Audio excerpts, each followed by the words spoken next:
Okay, well, welcome to our first ever installment of Coffee with Capital RX, where we aim to break down the latest news in pharmacy benefits and healthcare, and what the potential impact could be to plan sponsors in the market.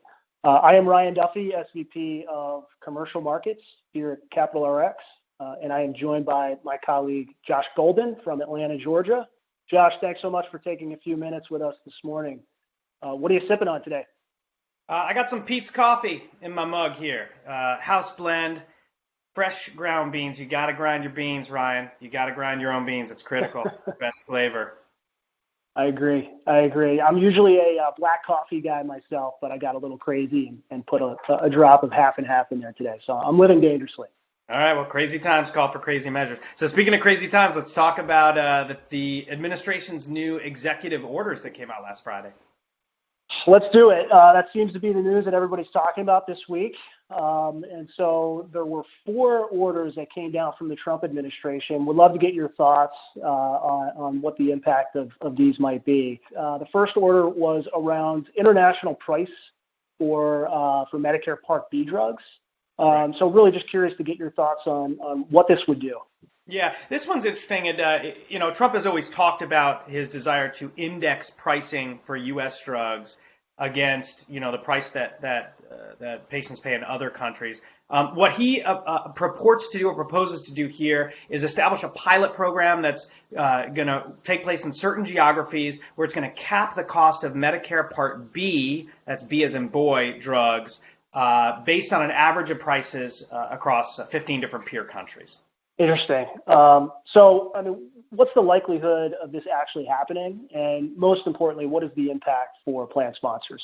I put the likelihood of this playing out at next to nil. This one's pretty widely opposed by pharmaceutical companies, and they have a pretty potent lobby. In terms of impact to clients, even if it were to play out, I would argue the impact would be pretty minimal at first. Over time, you might see the price of Medicare Part B drugs go down, but it wouldn't affect other sectors of the industry, commercial plans, Medicare Part D plans. Thank you. So the second executive order is the narrowing of rebate safe harbor provisions for Medicare Part D and Medicaid drugs. Yeah. What is this one? This one is the one that actually has the potential to impact plan sponsors and payers out there, and potentially even patients. It is, in essence, a reboot of an effort that took place last year by Health and Human Services, HHS, to change the way rebates are defined and handled for Medicare Part D, as in dog, which obviously handles the vast majority of drugs moving through Medicare. So the way this would work is that it would, in essence, make drug rebates in their current form, in essence, illegal, and force PBMs and plan sponsors to pass through the rebates to patients at the point of sale or at the point of transaction. This would have a pretty big impact, at first directly on Medicare Part D plans, but it's likely that if it did take shape and start to play out, there would be, in short order, a ripple effect that would likely affect the entire industry. What do you think the realistic timeline of that impact under that one? Well, there's timeline and there's likelihood. So what I would argue first is that this one faces some really big headwinds. Let's remember that HHS attempted to do basically exactly this same concept last year. They pitched it. They put the rules out for feedback. Congressional Budget Office chimed in and said that this was going to increase federal spending by $177 billion over 10 years. That was enough of a sticker shock to basically get HHS to drop the entire effort. And so the thing flopped, right? The whole concept kind of flopped. We're not exactly sure what's different this time around. It's a year later. We're closer to election. Not sure if some of this could be just more political posturing or theater in anticipation of a tight election. But I think we're just going to have to wait and see. But I would argue that it's going to face probably many of the similar headwinds that the HHS effort from 2019 faced. Great. Thanks. So 2 more orders to cover, the first of which is the 340B provision. So talk about what this one looks like. Yeah, this is for a sort of a little-known program called 340B that really applies to hospitals that service a high percentage of indigent people within their populations.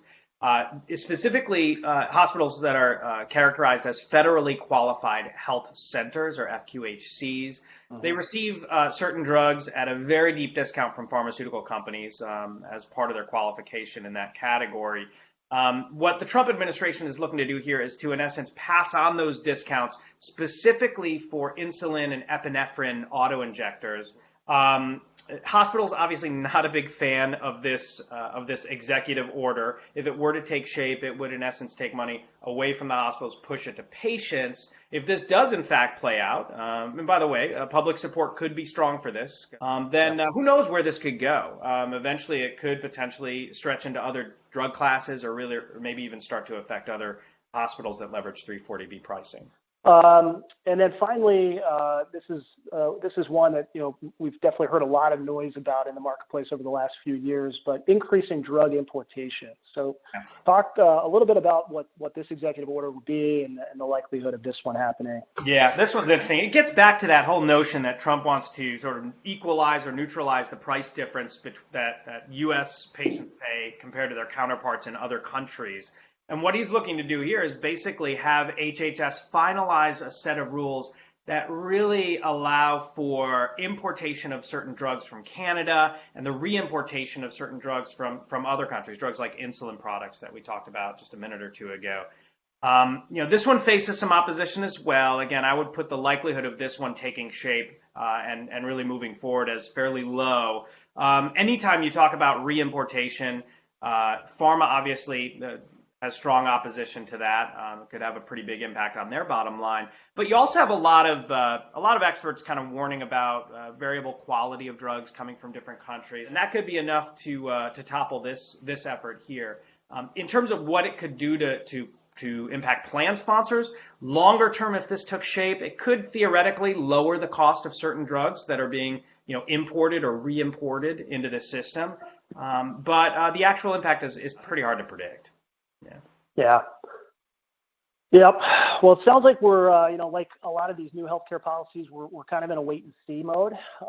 Any action to lower costs for Americans is great and it's necessary, but it sounds like, really we need a lot more details first before any of these actually take effect.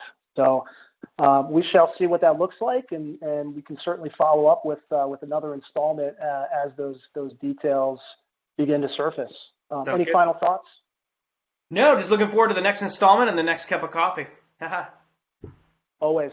Thanks, Josh. Have a great day. Appreciate your time.